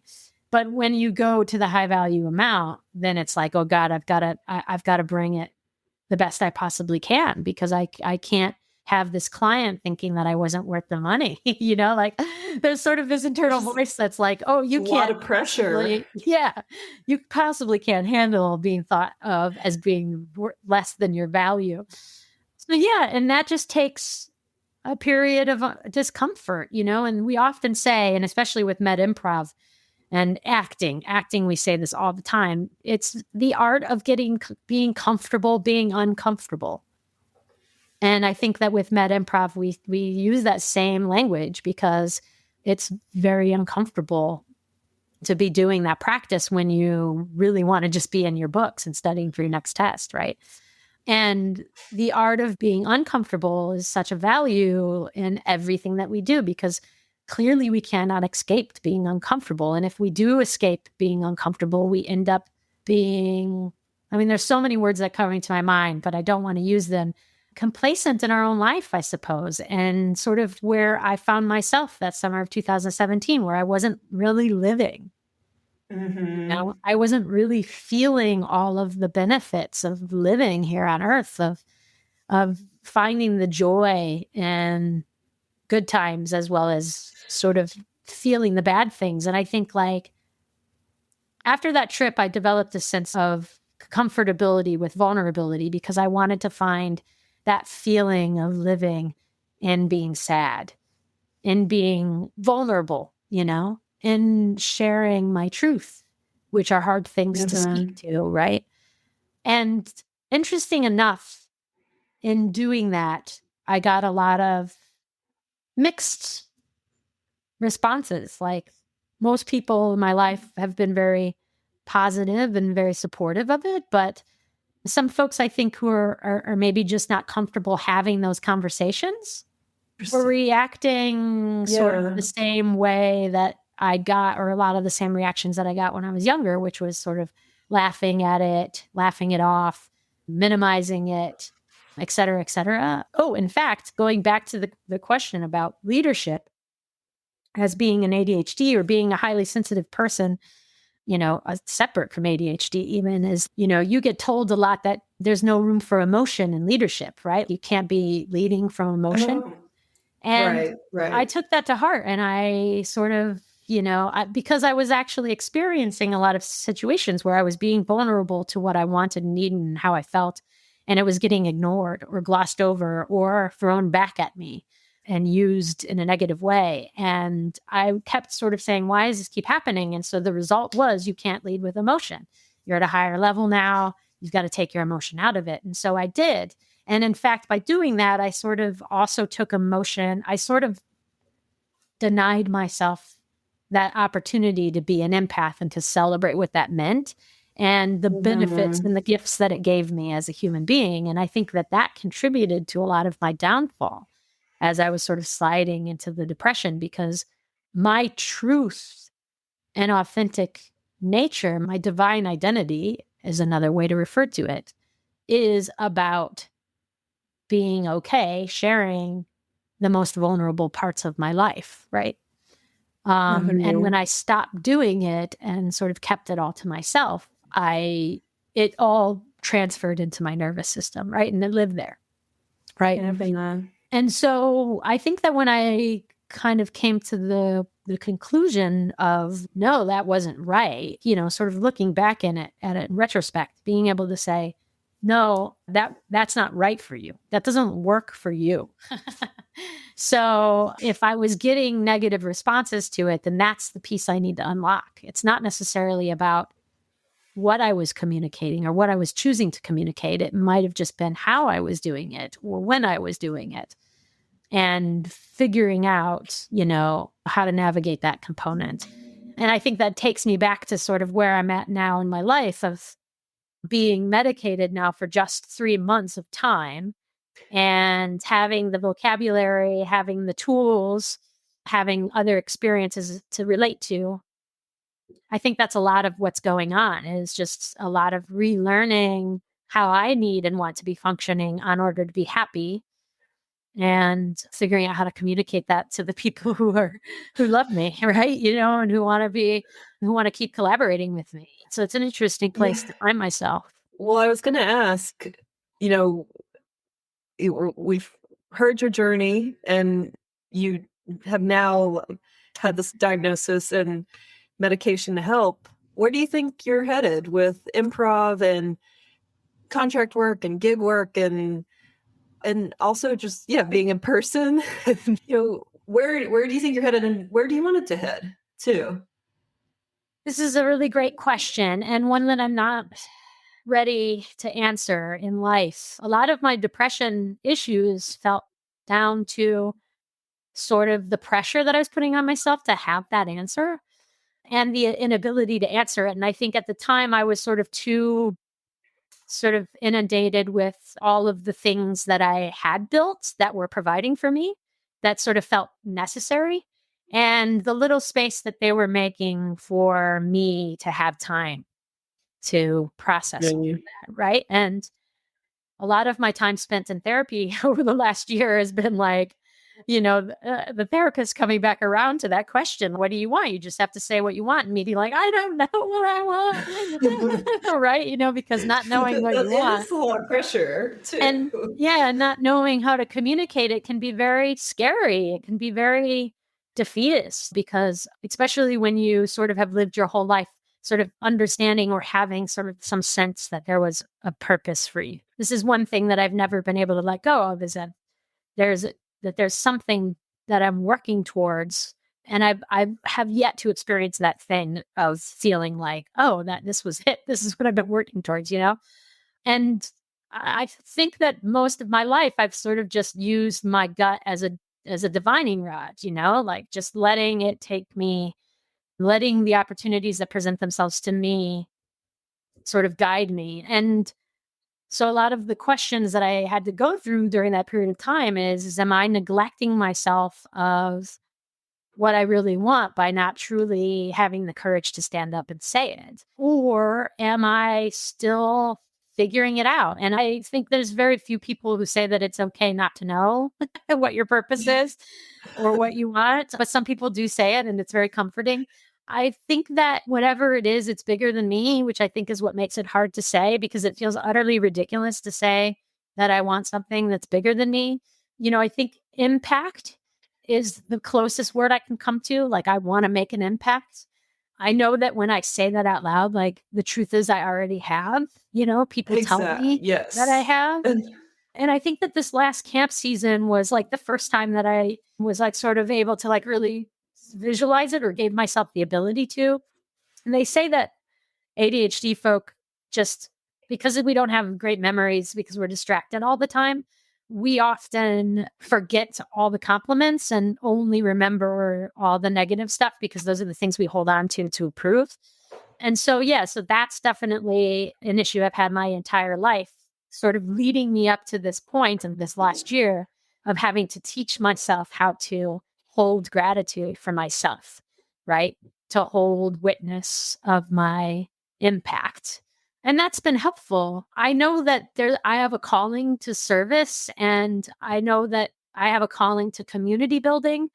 And I know that ultimately in my soul, I am an artist. So if I take all of those components and I just keep leading with those, I figure, I will just keep doing good things. I care a lot about people. I have a lot of love for people, and I have a lot of love for improv and what it brings to people, the gifts that it gives, and not just to the individuals, but to then their impact on life, right? And I see all of that stuff. And so when I do things that are improv centric and improv oriented, such as managing the camps, I do it with that love.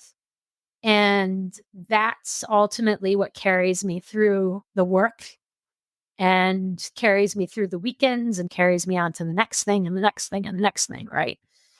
But as far as what I want and where I'm going, I don't know, because I don't necessarily love when you strip it all back and you strip away the impact, right? You strip away the bigger thing. I don't know what I love. They all seem hard to me. Like every single one of them seems like hard work, but I also think, okay, that's just life. That's what life is going to be. If you are a person who's dedicated to constantly growing and leveling up and be better and better and better, then that's what you're calling for yourself, is to be a constant student of life. But when you have moments where you can't be, or you're not going at the pace you were used to going, I think is where the struggle and the shoulds come in, and the hard part. Okay. Yeah. I think that I've found myself to my answer. Okay. So I think I want to be a content creator, and I want to be famous for creating that content. That's the component that's very hard to announce, to say out loud. It sounds so yes, and arrogant. And so I think that what I want now is I want to find my way to clearing the space that I need for my creative voice to be loud enough to hear. And I think that this is where a lot of the struggle has been, and where a lot of the desperation comes in, is that when you don't make time for yourself to have, and part of the challenges with the ADHD is that as long as there's a task on my calendar, that's going to hold space, right? So if there's a lot of tasks that are focusing on the festival, on Utopia, on building this website here, or, setting up this new class here, or marketing this here, those things, as long as they're on my calendar, are going to take up all the space. And what I need to do is I want to make more time that are just Jackie days, that I can clear up the space for the artist within me to a lot of the thing that's been holding me back of being my own artist or creating content or going for it is just not feeling like I understand my voice, like what I want to say. And Mhm. a lot of that is fear based because a lot of things that I want to say I know are going to ruffle some feathers. They're going to create some debate, and I'm scared of that. I'm scared of upsetting people. I'm scared of people thinking one way about me without knowing the whole me. Mm. And so a big thing on my journey ahead is sort of knocking that fear aside or whittling it down a little bit more so that I'll start, making more space for me. I was going to say, is that fear worth holding back the message for those who need to hear it? That fear will hold them back from not hearing it. So yes, you will ruffle some feathers and you will also help those who need to hear it. And I mean, I'm taking notes right now. I have so many notes. I've got two reflections for what you just said. You mentioned one that you're always looking for that moment of I've made it or I've done it. Like this is what all the work was for, and you haven't had that moment. And I feel that in like public speaking and in improv. I was always like, this is going to be the speech where I conquer my fear of posting or I give this best speech of my life, and it's like I've gone upward and like we're past all that struggle. And same with improv, like this is gonna be the best show and I'm gonna be a different improviser from here on out. And I've never had those moments. And I've always wanted them. I've craved them, right?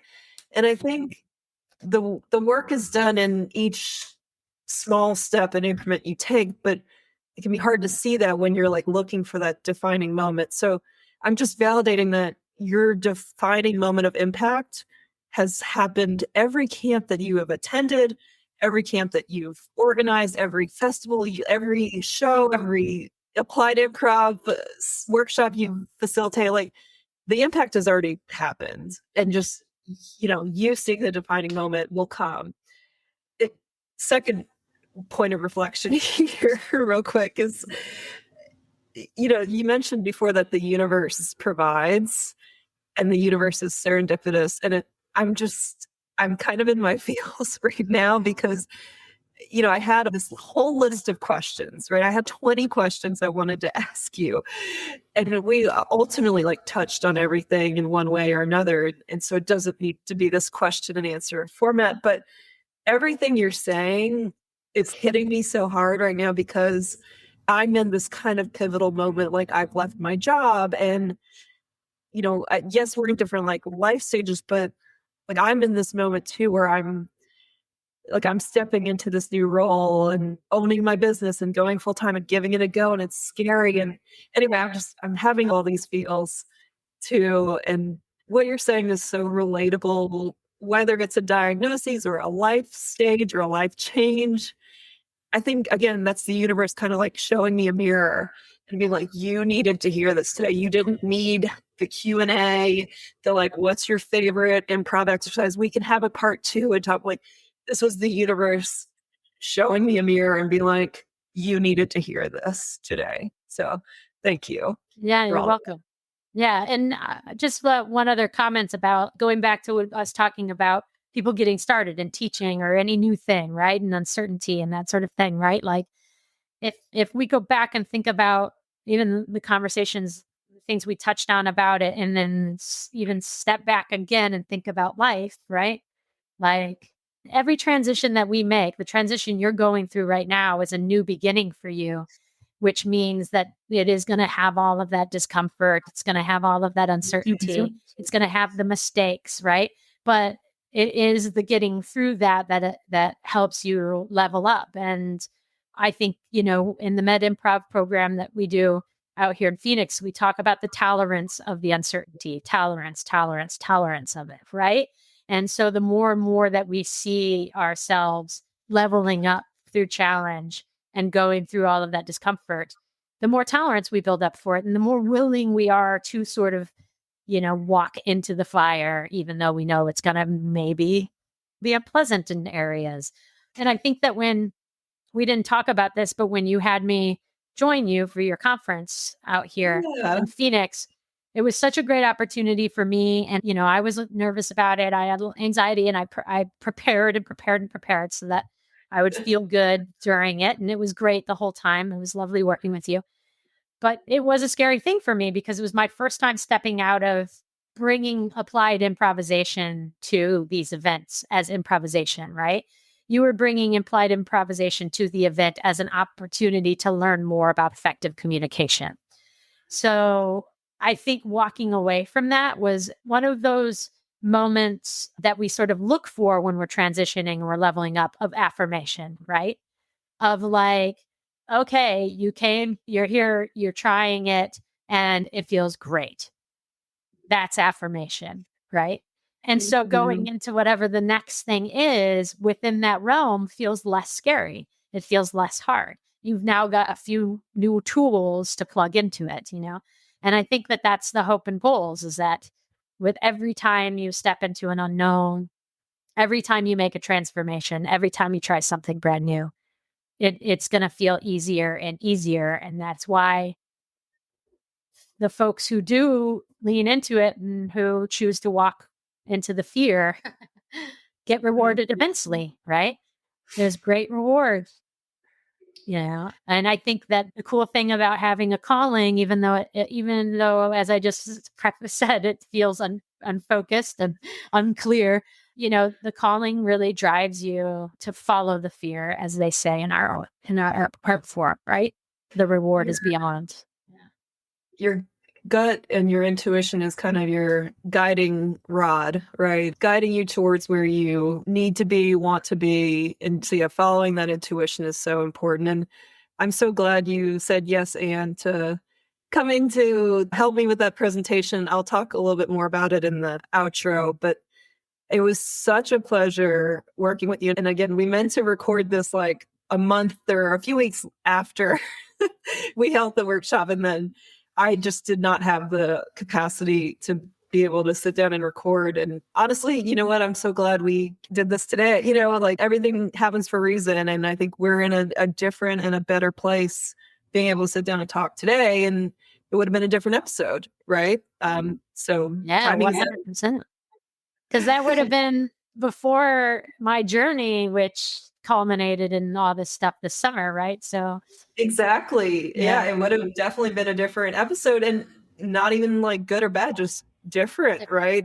But working with you was such a treat because I got to see your level of communication, your level of organization, your level of time management. I think every time you would be like, hey, we have these exercises, but we only have this amount of time. We need to scrap it. I'm like, oh, I'm so glad you're here. That was my first time back presenting after maternity leave, and Evie was there at the hotel, not at the presentation, but she was there. So I was still kind of like connected, and I was still breastfeeding. It was a lot for me, and having your support to just be like, hey, we've got so much time. We need to scrap. We need to do this. Oh, it was so magical working with you and having you there. So I'm so glad we got to experience that together. And it was such a good group. We had 22 people. Yeah. It was amazing. Yeah, they were very engaged, very into it, lots of discussion. It was great. It was a wonderful experience for me. It was a very big turning point in my learning with applied improvisation, because I've never really taken it into that realm of conferences, nor have I really even considered like public speaking with what I'm doing or what I've learned, So yeah, it sort of opened up a lot of new avenues for me in terms of like where I could go, how I could focus. I asked that question, like, what's ahead? And it's funny because, we don't know. There's no script for life. We're all making it up as we go. So there's no right or wrong answer. So I'm glad you answered it how you did. And you're like, I don't know. Like, I'm figuring it out. I suppose in more tangible ways, Savi Fest just went through the process of solidifying their business, and it's been a whole thing and all associated with my own mental health and, Yeah. whole process.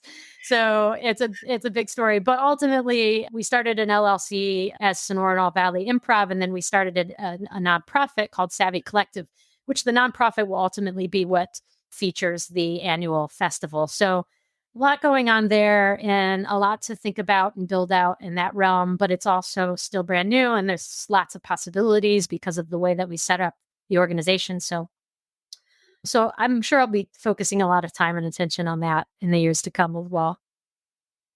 You said there's a lot of possibilities and you're figuring out, you've got content to create, you've got people to impact. So where and how can our listeners follow you on this journey as you keep doing that? Sure. Well, right now I'm just sort of living life and sharing my life just as it Finding your is. voice. Yeah, finding my voice. But I have a website. It's JacqueArend.com, and that's spelled JACQUEAREND.com. And that's just sort of more of a scrapbook than anything else right now, but it's a great way to sort of learn a little bit about me and what I've been up to thus far and what I do out there. Also, my Instagram is at Goldtooth, which is tooth spelled with an E at the end. It's an homage to Dr. Teeth from the Muppets and a little bit of an Al Capone obsession is why I have at Goldtooth as my. Additionally, I mostly post most of the stuff that I'm doing, like teaching wise and performance wise, on my Facebook page, which is Jacque Arend, the hashtag Jacque Arend or the /, and that's public. So feel free to friend me or. Nice. That's the best way to sort of keep up with like my performance and my teaching life. Yeah, I would say those are the best places to look at this time. And you lead Savi Fest and Camp Improv Utopia. We'll link to those too. Yeah. You're a huge part of those organizations as well. Improvutopia.org, azactorsacademy.com, and savvyfest.com are all organizations that I'm heavily involved in. I also started making websites, which is something that I do on the side. And I'd say I'm really good for folks who are nervous about making a website, feeling intimidated by it, or folks who maybe have an outdated website and, just really sort of nervous about making that transition to a more modern look and feel. I'd say like I take a lot of care in understanding you and your wants and needs and give a lot of grace for whatever you need through that process, as well as I need a lot of grace. So it's, because, ADHD. But I found that that people who find me were like kismet relationships. So if this is resonating with you and you need a new website for anything, feel free to reach out to me. I'm happy to help. Oh, again, the universe is serendipitous. I created my website in 2022 when I had COVID and I was quarantined and I just kind of stayed up all night and doing it when I didn't feel bad or anything. And I know it needs a refresh. So I might be reaching out to you for a little bit of consulting maybe on how to refresh the content a bit. Awesome. Yeah. Happy to help. Jacque, I mean, honestly, we could keep talking and going, and it's kind of like camp, and I'm not able to attend camp right now, just in the life stage that I'm at, but I will be back at camp. I've got East Camp kind of in my mind on the horizon, maybe in a few years, but it feels like we're just sitting outside at camp talking, and we recorded this conversation, and I love that. Yeah. Cool. Well, thank you so much for having me on. I really love having the opportunity to be in a space like this where I can talk openly and honestly about how my path has been because, and I appreciate you mentioning that it's really sort of been some relatable stuff for you because I think that's the ultimate hope is that what I'm going through, I'm not going through alone and that other folks out there who it resonates with can know that they're also not alone in it. You mentioned feeling uncomfortable with the uncomfortable and also the vulnerability. And I think, we did that. You did that today. And I got to listen and just kind of soak it in. And I just appreciate you.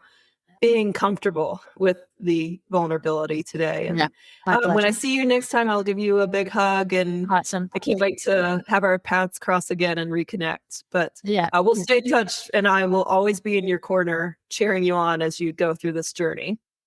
Awesome. Thank you. Best of luck to you with everything that's going on as well. Oh, thank you so much. All right, big hugs. We'll talk soon. And big hugs to you. Thank you so much for joining us today and listening in.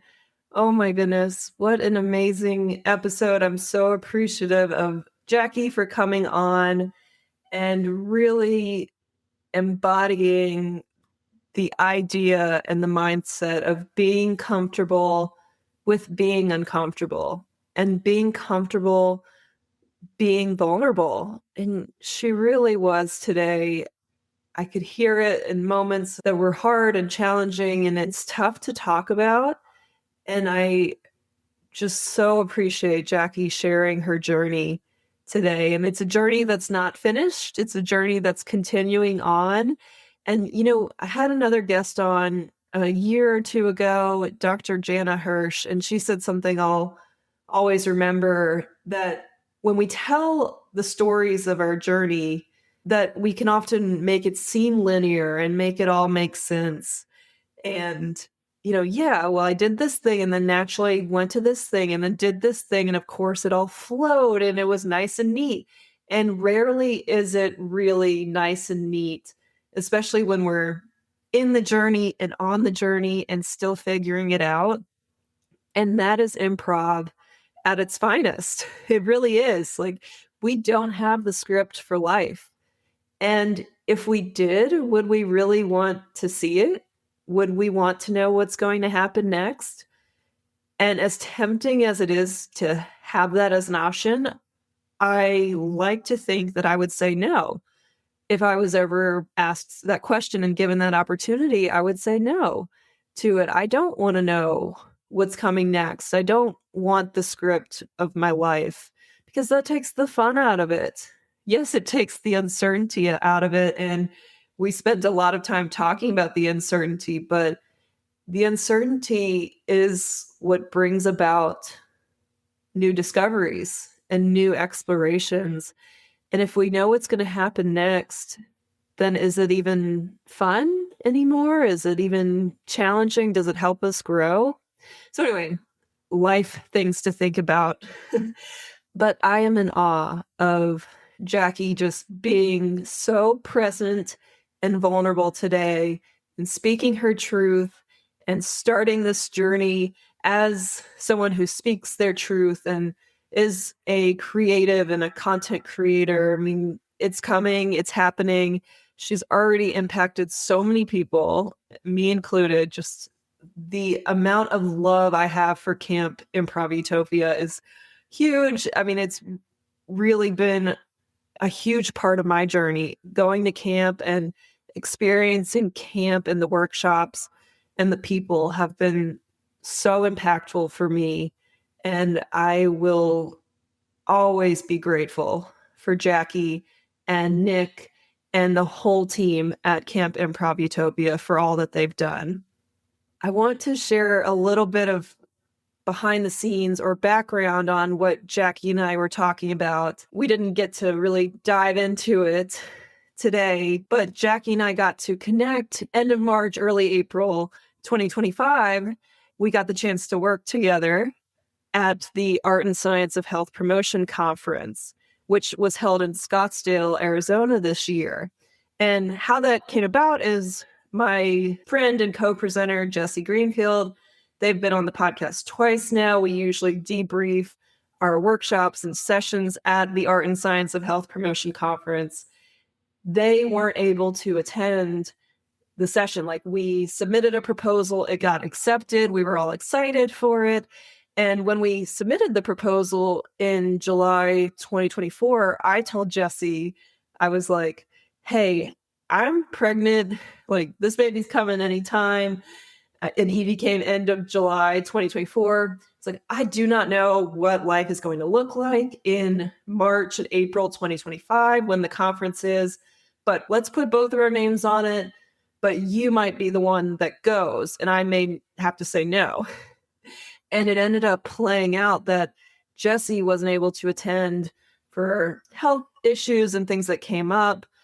And I had to make the decision, like, can I do this on my own? Can I attend? Can I make this work? And it was a lot. I had to take the whole family with me. My husband came, Evie came, my parents came to help with Evie during the day in the hotel room. It was a whole road trip. It was Evie's first long road trip. It was a 6-hour road trip with a baby, turns into about 8 or 9-hour road trip. I mean, it was just a lot.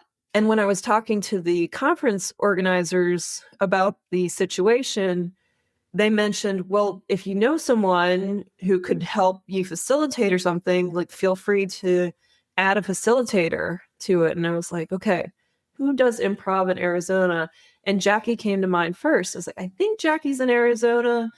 And I only knew Jacque in the capacity of organizing all the improv camps. I would say hello in passing. Obviously, like, she knew me through all, like, the admin work and me signing up and being there multiple times, but I never really get to talk to Jacque at camp because she's so busy. But I emailed her and I said, here's the scenario, here's, what it pays, here's what it is. And I asked, can you do the opportunity, or do you know someone who could take this on or who would want to take it on? And she came back and she's like, I'm in, I want to do this. Let's do this together. And I was so excited. I was like, oh my gosh, I get to work with Jacque. Again, I've only seen her at camp, like, in this huge role, and she's always really busy. And so I'm like, oh, yay. And I didn't even know that Jacque had all this applied improv facilitation experience. I knew she was an experienced improviser. I knew she taught. I knew she led camp, but I didn't even know she had the huge applied improv work behind her. And so it was such an amazing experience. We met about a month out talking about all the exercises and kind of organizing what we were going to do, getting our plan in place, which then ultimately didn't get scrapped, but it got changed and it was flexible and fluid on the days of the conference. But it was, again, such a treat to be able to learn from Jacque, learn different exercises that she does, how she organizes her trainings. Our 2-day training was called Essential Skills for Effective Facilitation. It was 9 a.m. to 5 p.m. on Monday, Tuesday, the first 2 days of the conference. They were like pre-conference intensives. And for whatever reason, we ended up being the only intensive that was held. And so we got some people who had tried to sign up for other intensives. We were planning for 16 people, and we ended up with like 22 to 24. I can't remember the final count, but it was over 20, and it was kind of more than we were expecting in terms of like group breakouts. But we're improvisers. We handled it just fine. And I've talked about this in my solo episode, so I won't say a ton about it, but I'll just say that experience of leading that 2-day workshop and having Jackie's help was so monumental in my journey as a speaker mom and, someone who has their business, their speaking business, and trying to get back into it from maternity leave. This was my first speaking engagement. This was my first conference after baby.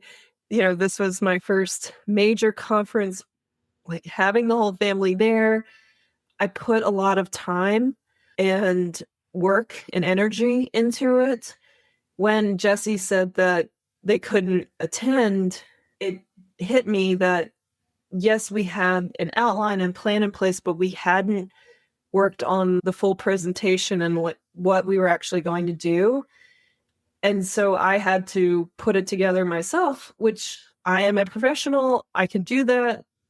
Again, I knew what we wanted to do, but taking the time to put all the slides together, I ended up having over 150 slides, and we did not get through all the slides, which is crazy. Like, it was a 2-day workshop, but all the discussion and feedback and just like the amazing energy we had, we got through what we needed to get through. in the presentation, so I wasn't worried about it.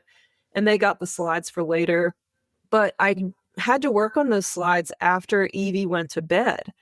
And so I would be up working on those slides till 2 or 3 in the morning sometimes. And I will say I kind of burned out because it took a long time. It took weeks to put that presentation together and like weeks of staying up late. And I was very tired just from the conference prep and attending the conference. And there was a lot of low sleep nights. I was still breastfeeding at that point, and Evie was having some low sleep nights, a lot of co-sleeping in the bed, which I never sleep very well when she's in the bed with me. She never sleeps that well either. Again, this is all behind the scenes, but when we were driving to the conference, or supposed to go to the conference, Evie was sick and she wasn't feeling well. She had a fever. That Friday night, as I was packing and stuff, my husband was like, should we go to this conference? And I was supposed to speak that Monday. And I remember having this choice of like, am I putting my work before my family? Like, am I risking my child's health before my family? And, I told him, I was like, we've already committed to this. Like, I'm the main presenter. Yes, I have Jackie to help, but I'm like the main presenter in this. Like, I need to be there. And she ended up having to go to urgent care. And she was okay. I don't think there was any medicine to give. She just had a fever, maybe a cough. And my husband wasn't feeling well. And it was such a tough time. Like, I'm really struggling to talk about it because it was a really tough time. And we pushed through. I say we pushed through, which is kind of a sign that like I forced it, but I'm glad that I pushed through. I'm glad that we had the session. I'm glad we did it. I'm glad I was comfortable with being uncomfortable, because it was a really uncertain time of like, will we even make it to this conference? Like, is this going to actually happen? And it did. And I'm so glad. And Jackie and I were reflecting after we hit the stop button. We were kind of chatting about like just the difference that a few months have made and how this really is a different episode than if we've kind of forced recording it in May. It would have been a great episode as well. We would have chatted about the session a lot more. It would have been fresh in our minds. We would have talked all about applied improv. I mean, it would have been a great episode, and it just would have been different. And so, the past few months have been a lot for both of us, and Jackie's going through some changes and times of uncertainty. I have a whole 45-minute episode on uncertainty and over the past 2.5 years or 3 years, and how it's affected me and how it is my friends, but it's taken a while to get there. And so it's been some really uncertain times, but we are making it through. And I'm grateful to just have this episode today in our authentic forms and selves. Like, we've shown up today, and this is the result of showing up today. And this is the episode that came up. And, we talked a lot about that in our training as facilitators, that there's so much uncertainty being a facilitator. You can plan and prep and do all of the details ahead of time, and then you end up spending an hour talking about this thing that you plan to spend 15 minutes on, and then you adjust and you just move on, and you say, that conversation is what needed to happen. That conversation is what came up because it was supposed to come up. But if you are very regimented and you're like kind of forcing the agenda, you might skip some really relatable points for people, and they might not have the discoveries or the takeaways in the same way. And so that's a really important lesson as a speaker, facilitator, improviser. It never goes the way you planned. And that's okay. And that's actually a great thing, because what comes up, the actual product or result, is better than you could have imagined it going. And if you force it, yes, you get a product that you can be proud of. That's great as well. But if you plan and then let it flow, it comes out differently, and it is better and different and more relatable, more experiential than you could have imagined. And that's what today was too. I had a whole list of questions for Jacque. We'll do a part 2 at some point. We'll get those questions answered, but in all reality, they were answered in some way, shape, or form. Jacque did an amazing job sharing her story, being vulnerable, being her authentic self. And I want to ask you, the theme of this episode is being comfortable with being uncomfortable. Is there something that you're feeling uncomfortable doing, but it feels right to keep doing it? You know, we talked about taking all those little steps, and every time you do it, it gets a little easier and it gets a little bit better.